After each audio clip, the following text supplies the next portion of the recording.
Nah, boleh jadi ketika menunaikan sholat tadi, misalnya sholat subuh waktu Indonesia bagian barat, ya kan? Ya, ada dari kita 2 rakaat itu dapat khusyuknya misalnya 1,5 rakaat.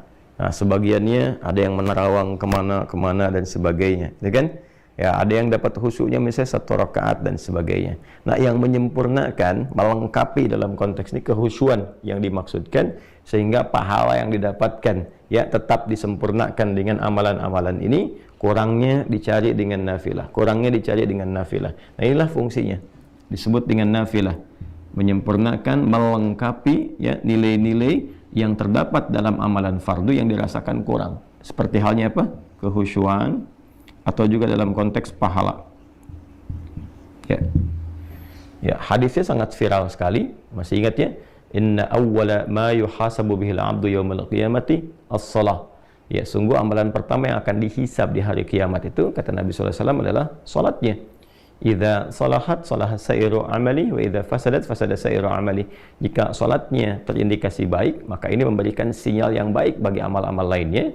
Namun jika sholatnya bermasalah, maka ini memberikan kesan ada persoalan pula di amal-amal yang lainnya. Karena itu nanti kita akan temukan di bab-bab sholat itu dampaknya kepada amalan lain, bahkan kepada perilaku sangat tinggi. Ya, seperti dampak sholat terhadap iman. Itu banyak di Quran, nanti disebutkan sholat bahkan dengan diksi iman. Ya, wa ma kana Allahu liyudhi'a imanakum. Quran surah kedua Al-Baqarah ayat 143 itu kan. Dan Allah tidak akan menyia-nyiakan sholat yang kau tunaikan dengan imanmu. Dan sholat di sini sebut langsung dengan iman. Ya, kemudian juga Nabi mengatakan, ya al-farqu bainal mu'min wal kafir tarkus shalah. Kalau engkau ingin bedakan antara orang yang punya iman dengan orang yang tidak beriman, ya lihat pada perilakunya, apakah dia mengerjakan sholat atau tidak. Nah, jadi ada pengaruh sholat kepada aspek keimanan.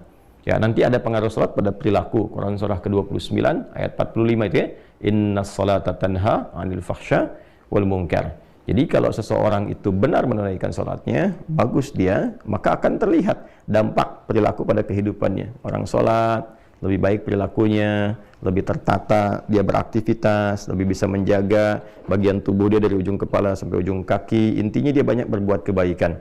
Sehingga dari kebaikan ini dia bisa mengatur amal-amal turunan yang lainnya.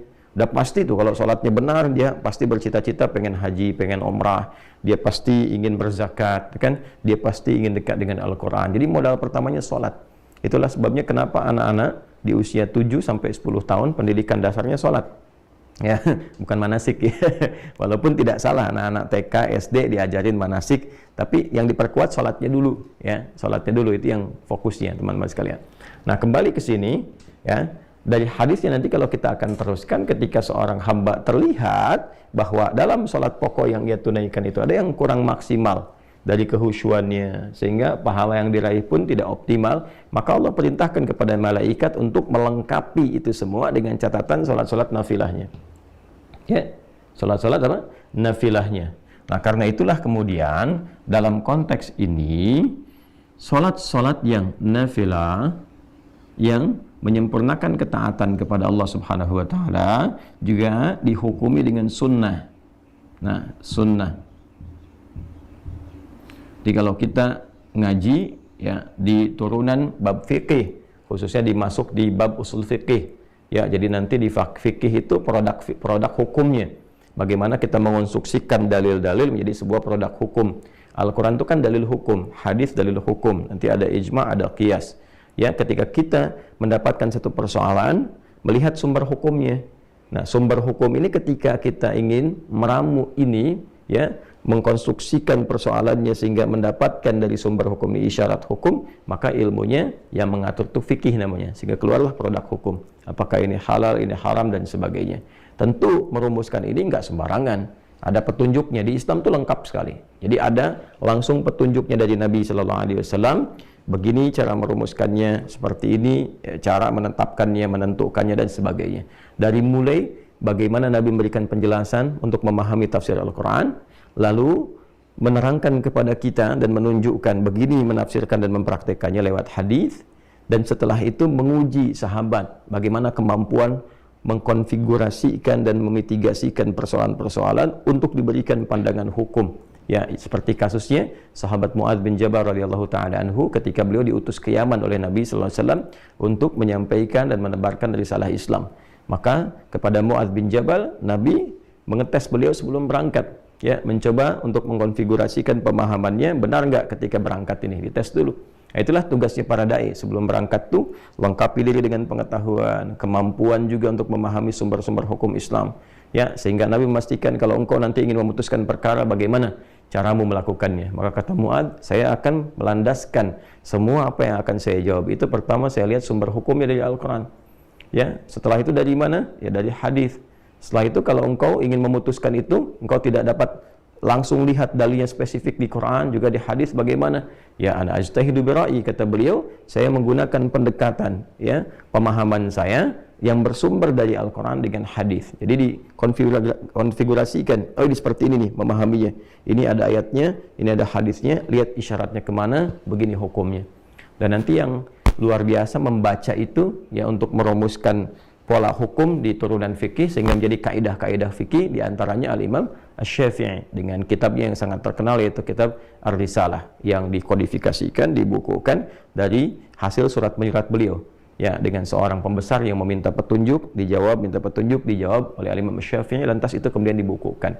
Yang sebelumnya didahului juga oleh Imam Abu Hanifah, memberikan isyarat-isyarat qiyas nanti, ya, karena di tempat beliau beraktivitas di Irak itu, karena jauh dari Madinah, maka pendekatan ra'i, ya, rasionalitas itu lebih banyak. Jadi kalau kita lengkap di Islam tuh, kalau ingin belajar spesifikasi tentang turunan sumber hukum dalil, ada Imam Malik misalnya, rahimahullahu ta'ala, yang tumbuh berkembang sampai wafat di Madinah, imamnya Madinah, Imam Darul Hijrah. Kalau kita ingin belajar tentang logika dalam agama, bagaimana memahami ini secara logika, bagaimana memahami hukum ini secara pendekatan logika, maka ada Imam Abu Hanifah An-Nu'man. Ya, kalau kita ingin menggabungkan keduanya, ada Al-Imam Asy-Syafi'i.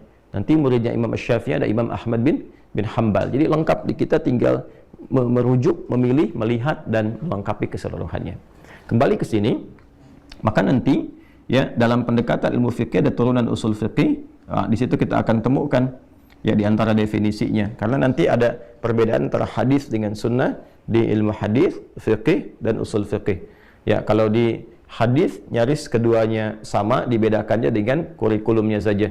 Semua yang bersandar dari Nabi sallallahu alaihi wasallam, baik perkataan, perbuatan, sifat, dan sikap, disebut dengan hadis, ya. Kalau itu kemudian dijadikan jalan hidup untuk diikuti, disebut dengan sunnah. Terkurikulumkan jadi apa? Jadi sunnah, ya. Kemudian ketika masuk kepada aspek hukumnya yang saat dikerjakan, ini, ya, dia mendapatkan pahala. Nah, itu yang sering kita dapati kan, kalau tak mampu melakukan itu karena uzur tertentu pun tidak berdosa, ya kan? Jadi terjemahannya lebih enak seperti itu.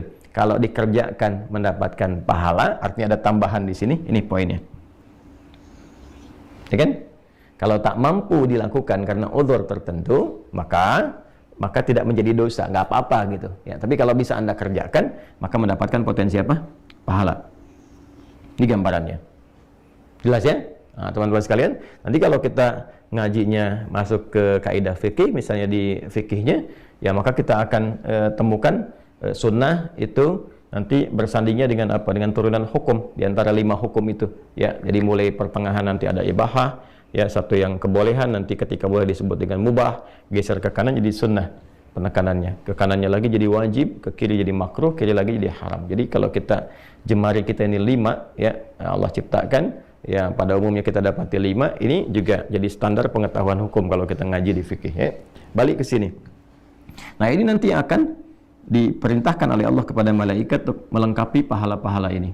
Karena itu disebut dengan sunnah, ya. Kemudian teman-teman sekalian, juga di setiap amalan nafilah ini ada keutamaannya, yang tentunya berbeda dengan keutamaan salat apa? Fardu, ya.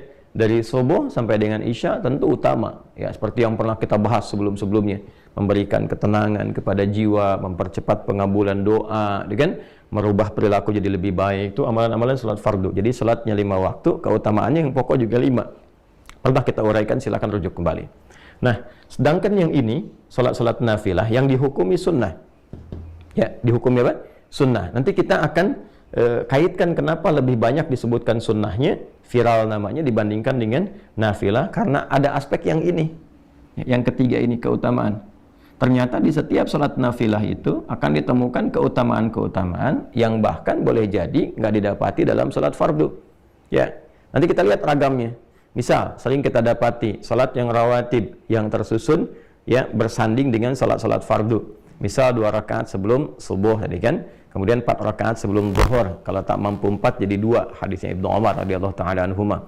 2 rakaat setelah zuhur, kan? 2 rakaat setelah maghrib, 2 rakaat setelah isya, kan? Nanti ada yang rawatib itu yang 12 ya. Nah, itu diantara keutamanya apa? Memberikan kelengkapan kepada salat fardu dari segi kehusyuan, segi pahala. Nanti ada salat mutlak, ya, ada yang waktunya dekat dengan salat fardu, ada yang terpisah jauh.